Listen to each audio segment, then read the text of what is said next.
It's finally over, ladies and gentlemen. The Last of Us Season 2 is finally done, and it's so weird, right? Because we all kind of seen this coming. Definitely did. Okay, you can even just take a look at the headline and realize that, yeah, even the normies, okay, finally caught on to what everybody else, the gamers that were out there, like we kind of knew from about 5 years ago. If HBO, if Neil Druckmann, if all of the quote-unquote creatives over there at Naughty Dog thought that it would be a good idea to faithfully adapt The Last of Us Part 2 for Season 2 of this of its series... That was a very good performer for Warner Brothers. Okay, it was one of those shows that had very high production budgets, had a pretty decent cast, had some pretty decent performances, and yeah, it continued to grow episode after episode. So yeah, heading into Season 2, I suppose normies that are unfamiliar with the source material would have been excited for a continuation of a story that they may or may not have remembered from a couple of years back, and it ended up having a 11% growth over the Season 1 premiere, showing that, yeah, there is still some kind of enthusiasm out there. But a couple episodes later and a few golf clubs getting stored in unique bags later, yeah, nobody's watching this show. And even more important than that, nobody had anything good to say about this show, because it's incredibly rare, and it's following the exact same trajectory from 5 years ago. It just once again leans into that idea that time is in fact a flat circle. Nothing ever really changes. We are completely and totally stuck in this fucking cultural malaise. Joel dies, and nobody cares about the rest of this show. Nobody cares about the continuation of this story.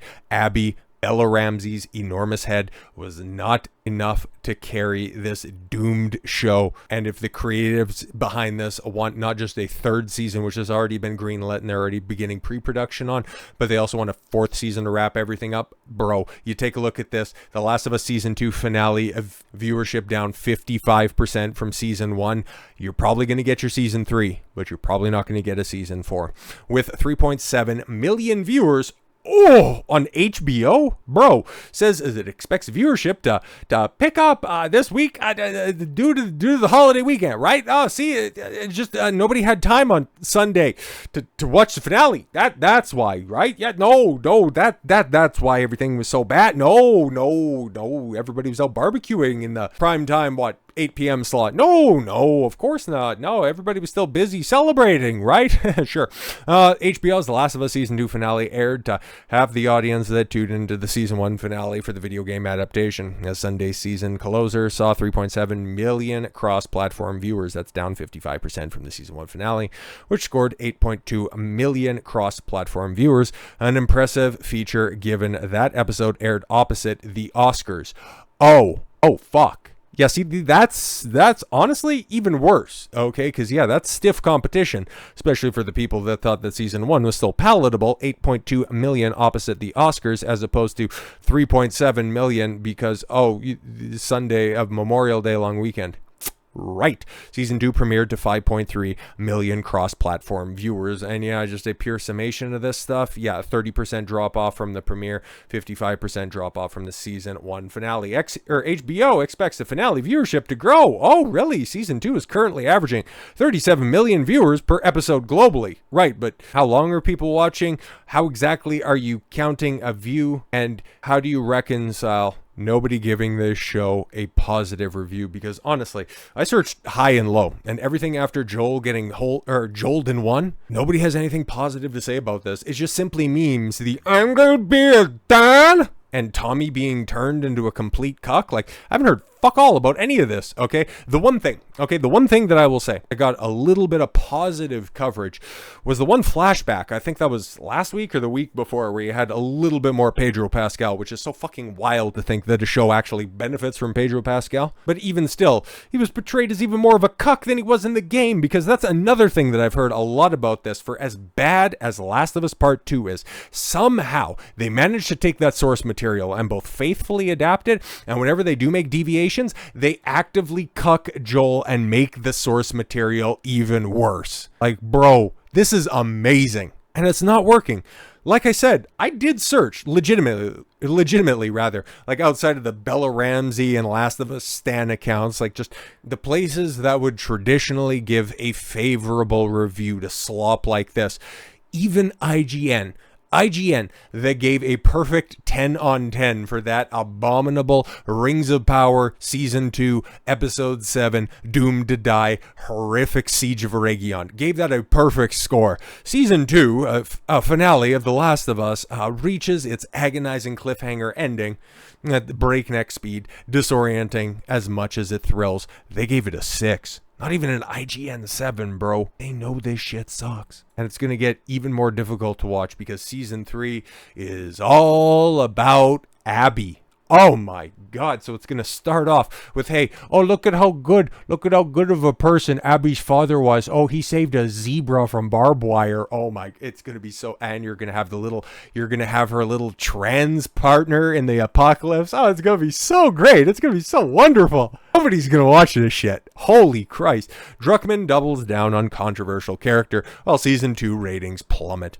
The Last of Us Season 3 is officially happening. Sure it is. And according to those involved, it is set to focus heavily on Abby, one of the most divisive characters in modern gaming history. Fact check true.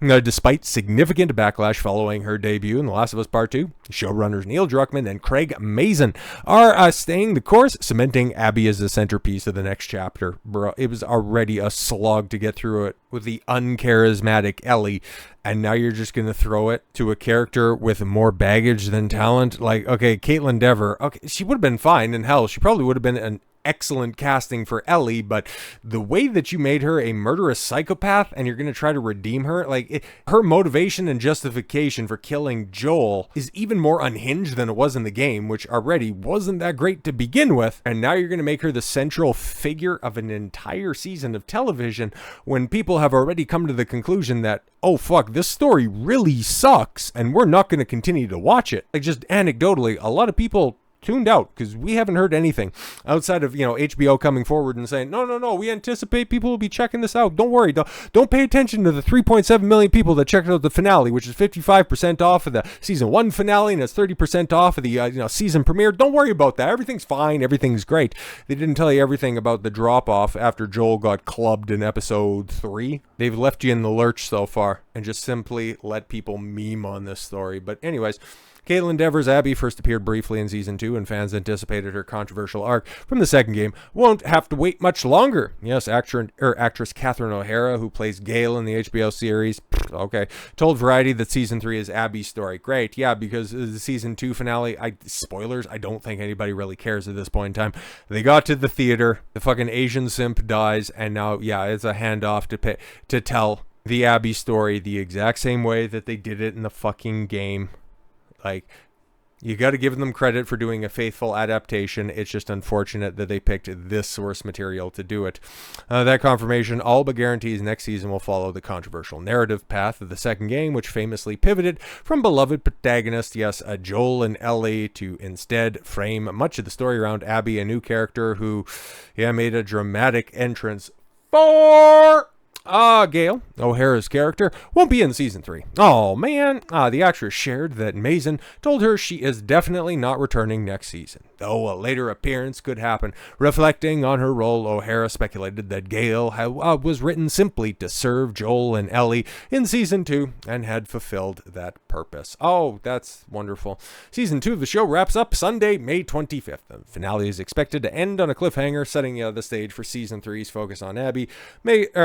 Mazin, speaking about the direction of the series, noted the structure of Season 3 could surpass Season 2 in scope. Bro, I legitimately don't care. People actively don't care. Second season, respectable premiere, drawing 938,000 linear viewers. And the show has struggled to retain its audience since the second episode. Viewership has hovered around the 600 to 700,000 range. Recent episodes pulled in 701,000 viewers. Key 18 to 90, the 18 to 49 demographic, 160,000 viewers. That's making fucking WWE look like the Super Bowl in its prime. Like, what are we doing out here? But okay, cool. The Last of Us ends up getting canceled at the conclusion of Season 3.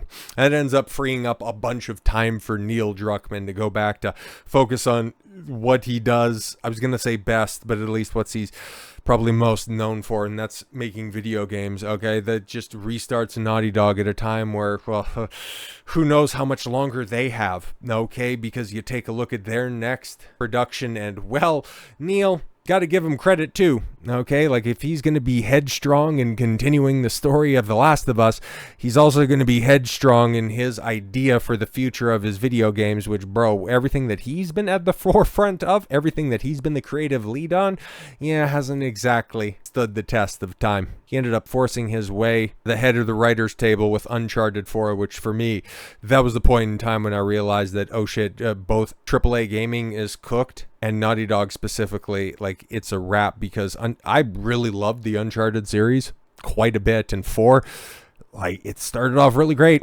back when Amy Hennig had the stick over there, a story about, like, a final climactic story about Nathan Drake and his brother doing one final mission to redeem their like, that sounds fantastic.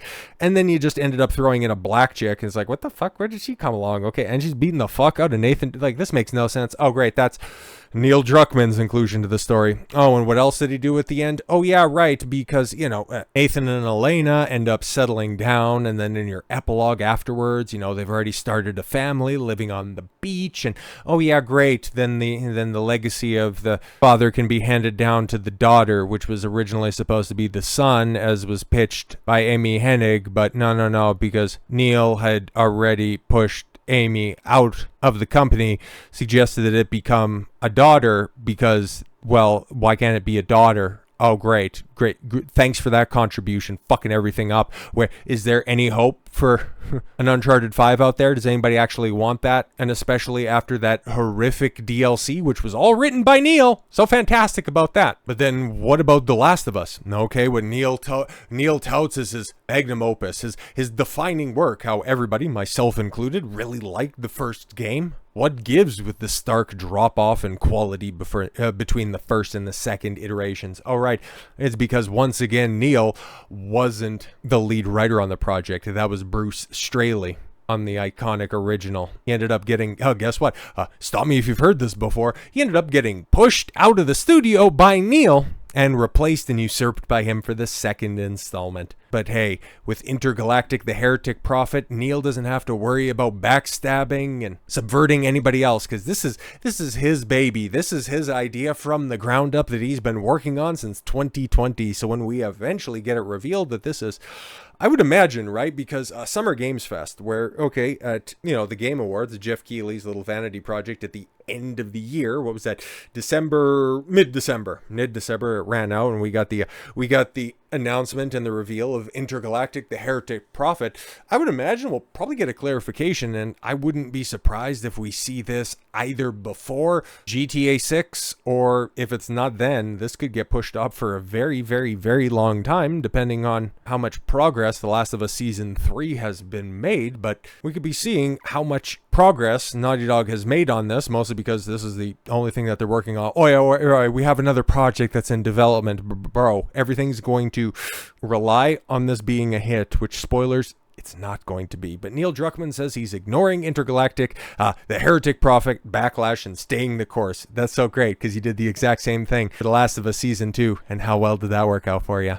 As creative director at Naughty Dog, Druckmann has long styled himself as a bold auteur, willing to take creative risks regardless of how they're received. But this latest remark about the Intergalactic, the Heretic Prophet, Naughty Dog's next original IP are drawing fresh scrutiny and fueling an ongoing narrative that Druckmann has little regard for fan input and plans to continue pushing his personal vision, no matter the fallout. Speaking on Sacred Symbols Plus podcast, okay, Druckmann was asked about the mounting criticism around Intergalactic, a game that's still shrouded in mystery, but already facing widespread skepticism from fans and industry commentators. Yeah, because you could just, well, take a look at how we were introduced to the main character, and she's just a bitch. There's just immediately unlikable off rip. It's jam-packed with, what, 3 product placements and like a 2-minute long reveal trailer? We've heard leaks and outlines about the plot, and it's just, it doesn't really seem all that great. Like, if an announcement trailer is supposed to get you excited and is supposed to give you a little bit of an insight into the project, we've got our insight, and nobody's excited about this. And we already know, oh great, if it's going to be coming from the mind of Neil Druckmann,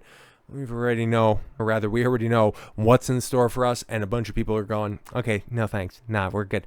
I don't know if there's much I could add to the conversation, to be honest. There's stuff happening right now with media that you have to, I feel, ignore for the most part and just stick to your guns and do what you believe in. And I feel like that's how I would want artists to carry themselves. Oh my god, I can think of a 3-letter word to describe this guy that is also used for British pork products. But oh my god, I wonder what his preferred lighting source when he has his head so far up his ass to take a look around is. Is it a torch or a flashlight? Because holy shit, man. He deems himself so far above criticism.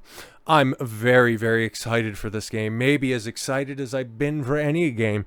It's very cool. It's the deepest gameplay we've done, and I can't wait to show it off. Yeah, I'm sure it's going to be fantastic because, yeah, you take a look at that one screenshot and that's just simply on the PlayStation account. And, yeah, you take a look at the Naughty Dog account and guess what? You know, the like to dislike ratio, it's not any better over there. This is one of, if not the worst ratioed trailers we've seen in a while, mostly because it is continuing on a bunch of other terrible habits, not just of Naughty Dog, but of gaming in general. And knowing, too, the story and the writing capabilities of Neil Druckmann, that's already a mark against it. And the fact that Naughty Dog, for as much as I liked their games back in the day, they haven't really been at the cutting edge of innovation when it comes to gameplay since probably some of those early Jak and Daxter games. Like, it's been a minute since they have been a gameplay focused studio. Like, for as much as I like the Uncharted stuff, a bunch of clunky mechanics and never really got any better after ditching all of the stupid gyroscope 6-axis crap that plagued the first game that didn't get carried over in any of the subsequent re-releases of that game. But Naughty Dog and Neil Druckmann, it's kind of sad to see what Naughty Dog has become over the past 5+ years, if we're being completely honest, because they used to be a very, very big and very prominent sign of quality. But now, thanks to one man's ill-begotten ego, it's another studio, another series, sacrificed at the altar of ego, and it's another wasted storytelling opportunity because somebody needed to get out all of their muscle mommy fantasies. Yuck. So with all that said, thank you all very much for the gift of your time. I've been Don Consuelo. I want you to follow your gut and get after it. Take care, everyone.